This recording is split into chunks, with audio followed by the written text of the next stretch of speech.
আজকে 8 September world physiotherapy day. এই দিনটা আমাদের কাছে খুব আবেগের দিন। আমাদের আসানসোলের বন্ধু, একসাথে পড়াশোনা করেছি আমরা, আশিস ব্যানার্জি, তারই উদ্যোগে এই যে আশা হেলথ কেয়ার, এইখানে ওয়ার্ল্ড ফিজিওথেরাপি ডে সেলিব্রেশন করা হলো। অনুষ্ঠানের শুভ সূচনা অতিথিদের বরণের মাধ্যমে শুরু করা হলো। প্রধান অতিথি ডক্টর রিতেশ সিংকে পুষ্পস্তবক দিয়ে বরণ করে নিলেন পৃথ্বীশ ঘোষ এবং মোমেন্টো দিয়ে বরণ করে নিলেন পার্থ সেন। বিশেষ অতিথি মাননীয় সুবীর ঘোষ মহাশয়কে পুষ্পস্তবক দিয়ে বরণ করে নিলেন সুমিত ঘোষ এবং মোমেন্টো দিয়ে বরণ করে নিলেন সজল সেন। এরপর national academy of physio and রিহ্যাবের সেক্রেটারি মাননীয় আশিস কুমার ব্যানার্জি মহাশয়কে বরণ করে নিলেন সুমিত ঘোষ। এরপর প্রধান অতিথি এবং বিশেষ অতিথি তাদের বক্তব্য রাখলেন।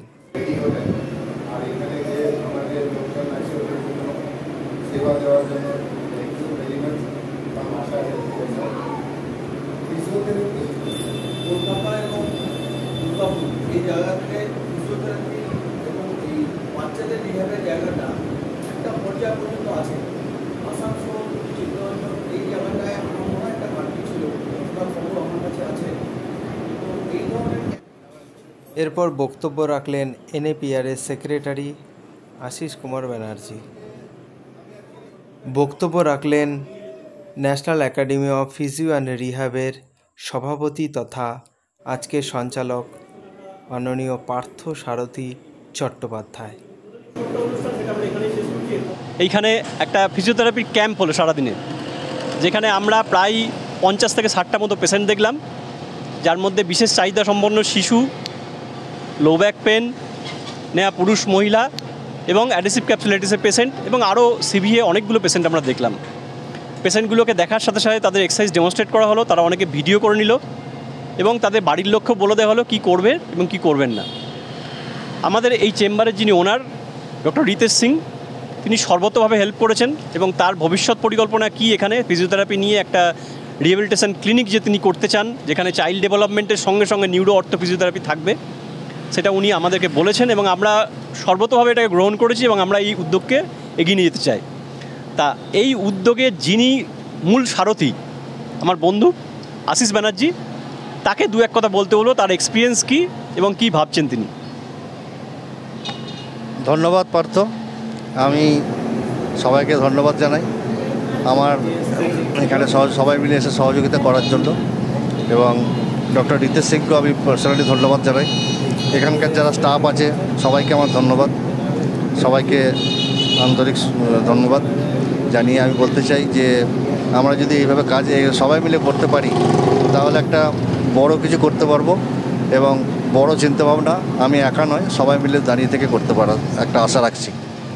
আমি এই বলে এইটুকুই আমার বক্তব্য। আর পাশে যে দাঁড়িয়ে আছে বাঁ দিকে সুমিত ঘোষ, দারুণ হাত ফিজিওথেরাপিতে এবং তার সঙ্গে দারুণ মন, সেই সুমিত ঘোষকে আমি দু এক কথা বলার জন্য অনুরোধ করছি। আজকের দিনটি ওয়ার্ল্ড ফিজিওথেরাপি ডে, আমরা প্রতিবারের মতোই এবারে দারুণভাবে উদযাপন করলাম। আমরা প্রচুর পেশেন্ট দেখলাম, এখানে নানা ধরনের পেশেন্ট দেখলাম, তাদের ডেমনস্ট্রেশন করলাম নানাভাবে। আমরা এইভাবে ফিজিওথেরাপি সাবজেক্টটাকে যাদের উন্নতি হয় সেই জন্য আমরা নিরন্তর চেষ্টা করে যাচ্ছি, যাতে কোয়ালিফাইড ফিজিওথেরাপিস্টরা যারা এইভাবে কাজ করে যেতে পারে, আমরা তারই প্রচেষ্টা চালিয়ে যাচ্ছি।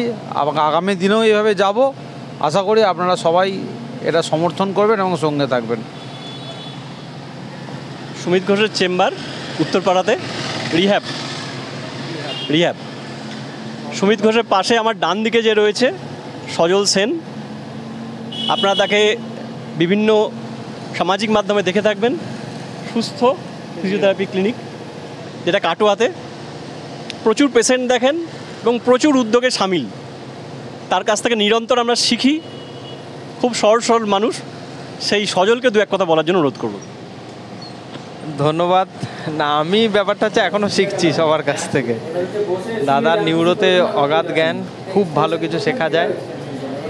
আজ ওয়ার্ল্ড ফিজিওথেরাপি ডে, আমরা এখানটায় আশিসদার যে এত ভালো একটা উদ্যোগ নিয়েছে, সেখানে আমরা ফ্রি ফিজিওথেরাপি ক্যাম্প করলাম। 50 থেকে 60টা পেশেন্ট দেখেছি, দাদা বললো একটু আগে। এবং এখানের যারা আছেন তারাও খুব উৎসাহ, এবং এখানকার যে ওনার আছেন ডক্টর রিতেশ সিং, উনিও যথেষ্ট হেল্প করেছেন। তো ধন্যবাদ। আমরা এটা সবার কাছে এই কারণের জন্য আরও বিভিন্ন জায়গায় আমরা ছড়িয়ে ছিটিয়ে এটা করছি, যাতে আরও অ্যাওয়ারনেস বাড়ে। কারণ বেশিরভাগ জনাই জানে ফিজিওথেরাপি কোথায় শেখো। ফিজিওথেরাপি শেখা যায় না, এটা পড়তে হয়, পড়াশুনো করতে হয়। এটার জন্য মিনিমাম 4.5 বছরের কোর্স করতে হয়। তো এটাই আমাদের বেসিক্যালি বার্তা থাকে যে ওয়ার্ল্ড ফিজিওথেরাপি ডে, পরবর্তীকালে যে সমস্ত ফিজিওথেরাপিস্টরা আসবেন তাদের অন্ততপক্ষে যাতে শুনতে না হয় যে কোথায় মাসাজ করছো, এটা মাসাজ, এগুলো যাতে শুনতে না হয়। It's a medical treatment. যাই হোক, আজকের দিনটা খুব ভালো করে কাটলো, খুব ভালো লাগলো। Thank you. সজলকে ধন্যবাদ। সজল একটা মনে করে দিল জিনিস, সেটা আমাদের অবশ্যই বলা উচিত। সেটা হচ্ছে ফিজিওথেরাপি হওয়ার জন্য জয়েন্ট এন্ট্রান্স পরীক্ষায় উত্তীর্ণ হতে হয়, যাকে বর্তমানে জেনপা বলছে। জেনপা পরীক্ষায় উত্তীর্ণ হওয়ার পরে রাজ্যে একটি ইউনিভার্সিটি আছে আমাদের, যেটাকে বলা হয় West Bengal university of health science, যার আন্ডারে MBBS, BDS, নার্সিং সমস্ত কোর্সগুলো চলে। তার আন্ডারেই BPT, MPT আছে। ফিজিওথেরাপি প্র্যাকটিস করতে গেলে ন্যূনতম যে যোগ্যতা লাগে সেটা হচ্ছে bachelor in physiotherapy, BPT degree, যেটা 4.5 বছরের ডিগ্রি। আমরা এখানে যারা আছি তারা প্রত্যেকেই ব্যাচেলার ফিজিওথেরাপি করেছি, কেউ কেউ মাস্টার ডিগ্রিও করছে, এবং যারা যারা আছে তারা প্রত্যেকেই মাস্টার ডিগ্রি করার পরিকল্পনা রয়েছে। এরই মধ্যে আমাদের মধ্যে আছে পার্থ সেন, চিরদীপা হেলথ ক্লিনিক সেবা প্রতিষ্ঠান, তার সেন্টার গড়িয়াতে, এবং প্রচুর পেশেন্ট দেখে, বিশাল বড় তার ক্লিনিক। এবং আমাদের আশা তিনি সেই ক্লিনিকটাকে একটা সেন্টার ফর এক্সিলেন্স হিসেবে গড়ে তোলার চেষ্টা করবেন। সেই পার্থ সেনকে দু এক কথা বলার জন্য অনুরোধ করব। ধন্যবাদ পার্থ। আজ 2024 সালের 8 সেপ্টেম্বর ওয়ার্ল্ড ফিজিওথেরাপি ডে। এই দিনটাকে আমরা উদযাপন করার জন্য আমাদের যে প্রতিষ্ঠান national academy of physio and rehab, সেই প্রতিষ্ঠান থেকে আমরা আজকে এই 6 জন এসছি এই আসানসোলে। আমাদেরই 6 জনের একজন আশিস ব্যানার্জি, তার প্রচেষ্টায় যে আজকে একটা ক্যাম্প করা হয়েছে, সেই ক্যাম্পে কাজ করবার জন্যে।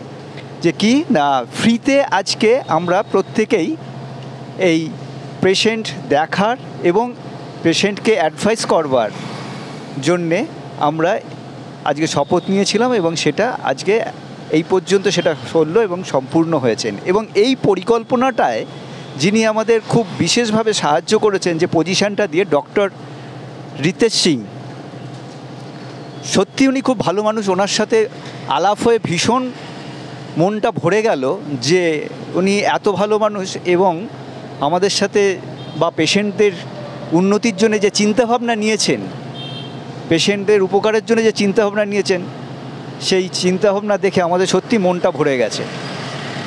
আমরা খুব আনন্দের সাথে আজকে এই কাজটা সম্পূর্ণ করতে পেরেছি। এবং যারা পেশেন্ট এসেছিল বিভিন্ন সাইড থেকে, মানে সাইড বলতে আমি প্রবলেম সাইডগুলো বলছি, যেমন আর্থারাইটিসের মানে অর্থোপেডিক দিক থেকে, নিউরোলজি দিক থেকে, এবং আরও বিভিন্ন দিকের যে সাইডগুলো দিক থেকে, বিভিন্ন রকম পেডিয়াট্রিক্স, বিশেষ করে যেটা নেগলেক্টেড হয় সেই পেডিয়াট্রিক ফিজিওথেরাপি, আজকে সেটা আমরা প্রচুর পেশেন্ট পেয়েছি, যাদেরকে আমরা করাতে পেরেছি, তাদেরকে তাদের বাবা মাদের ট্রেন্ড করতে পেরেছি, এবং আগামী দিন তারা যেন এটা কন্টিনিউ করতে পারে তারও আমরা একটা পরিকল্পনা তাদের হাতে তুলে দিয়েছি। এবং আমাদের এখানে এই আসানসোলে আশিস ব্যানার্জি সেই পরিকল্পনার মূল কর্ণধার, এবং আশা করব তারা এই আশিস ব্যানার্জির মারফতে সবাই খুব উপকার পাবেন। এই বলে আজকে আমি আমার বক্তব্য শেষ করছি। আমি পার্থকে ফিরিয়ে দিচ্ছি। ধন্যবাদ পার্থ। পার্থ খুব সুন্দর করে বিষয়টাকে বুঝিয়ে বলেছে। আমাদের মধ্যে আরেকজন উপস্থিত আছে, last but not the least, Pritish Ghosh. খুব কাছের মানুষ আমাদের, আমার থেকে বয়সে বড়, কিন্তু একদম বন্ধুর মতো সম্পর্ক, মানে বকা ঝকা সমস্ত কিছু চলে তার সাথে। সেই পৃথ্বীশকে বলবো যে আজকের দিনে তার অনুভূতি কেমন। পৃথ্বীশের বাড়ি হচ্ছে বেলুড় অঞ্চলে, সেখানে দীর্ঘদিন ধরে সে প্র্যাকটিস করছে এবং প্র্যাকটিসটাকে আরও বড় জায়গায় নিয়ে যাওয়ার চিন্তাভাবনা সে করছে। তার ওখানে একটা সেন্টার তৈরি করার চেষ্টা আমরা করছি, যে সেন্টারে আমরা সবাই এসে একটা টাইম দিতে পারবো এবং একটা ভালো কাজ সেখানে করতে পারবো। একাডেমিক পার্টও যেখানে খানিকটা কাজ হবে। সেই ন্যাশনাল একাডেমিক ফিজিও অ্যান্ড রিহ্যাবের সহসভাপতি পৃথ্বীশ ঘোষ, তাকে দু এক কথা বলার জন্য বলছি। ধন্যবাদ পার্থ। আজকে ওয়ার্ল্ড ফিজিওথেরাপি ডেতে আমি প্রথমেই এই উদ্যোগের কর্ণধার আশিস ব্যানার্জিকে আমার সশ্রদ্ধ অভিনন্দন জানাচ্ছি, যে আমাদেরকে একত্রিত করার জন্যে এবং একটা মহান উদ্যোগে সামিল করার জন্যে। আমরা এখানে এসে প্রচুর পেশেন্ট দেখলাম এবং তাদেরকে আমাদের তরফ থেকে বেস্টটা দেওয়ার চেষ্টা করলাম। আমাদের আগামী দিনে এরকম বহু জায়গায় ক্যাম্প করার পরিকল্পনা আছে এবং এর মাধ্যমে আমরা সমাজকে একটাই বার্তা দিতে চাই, কোয়ালিফাইড ফিজিওথেরাপিস্টদের কাছে আসুন এবং তাদের মাধ্যমে ট্রিটমেন্টটা নিন। আমরা আমাদের national academy for physio and রিহ্যাবের সর্বাঙ্গীন সাফল্য কামনা করছি। এই বলেই আমি বক্তব্য শেষ করলাম। পৃথ্বীশ ঘোষকে অসংখ্য ধন্যবাদ। আমাদের আজকে ফিজিওথেরাপি ক্যাম্পের সঙ্গে সঙ্গে আমরা অ্যাওয়ারনেস ক্যাম্প করেছি। পেশেন্টদের প্রত্যেককে আমরা বুঝিয়েছি কেন ফিজিওথেরাপি করা উচিত, কী কী করবো। শুধুমাত্র ফিজিওথেরাপিস্টের কাছে এসে ফিজিওথেরাপি না, হোম রেমেডি কী কী হতে পারে, বাড়িতে কীভাবে চলবেন, কীভাবে বসবেন, কীভাবে উঠবেন, কীভাবে কাজ করবেন, তার সমস্ত ধরন তাদেরকে আমরা দেখিয়েছি, বুঝিয়েছি। এটা একটা নিরন্তর প্রক্রিয়া, একদিনের একটা ক্যাম্প করে এই উদ্দেশ্য পুরোপুরি সাধন হয়ে যায় না। তাই সেই উদ্যোগে আমাদের যে সংস্থা, আমাদের নিজেদের তৈরি করা যে সংস্থা national academy of physio and rehab, সেই সংস্থা নিরন্তরভাবে কাজ করে যাবে। আমরা গ্রাম থেকে গ্রামান্তরে দুস্থ মানুষদের পাশে গিয়ে দাঁড়াবো। আজকে যেরকম বিশেষ চাহিদা সম্পন্ন শিশুদের আমরা বল উপহার দিয়েছি, কিছু গ্যাজেট উপহার দিচ্ছি, যেখান দিয়ে তাদের যাতে কিছু কাজ তারা করতে পারে সেই চেষ্টা করেছি। আমরা ভবিষ্যতে আরও উদ্যোগ নেব তাদের পাশে দাঁড়ানোর জন্য এবং আপনারা সর্বতভাবে আমাদের পাশে দাঁড়াবেন, আছেন অবশ্যই জানি, আরও বেশি করে দাঁড়াবেন এটুকুনি প্রত্যাশা করছি। আর সবাইকে একসঙ্গে ধন্যবাদ জানাচ্ছি যে আমরা সবাই এক হতে পেরেছি এবং আরও এক হব এবং আরও প্রচুর কাজ আমরা একসাথে করব। নমস্কার।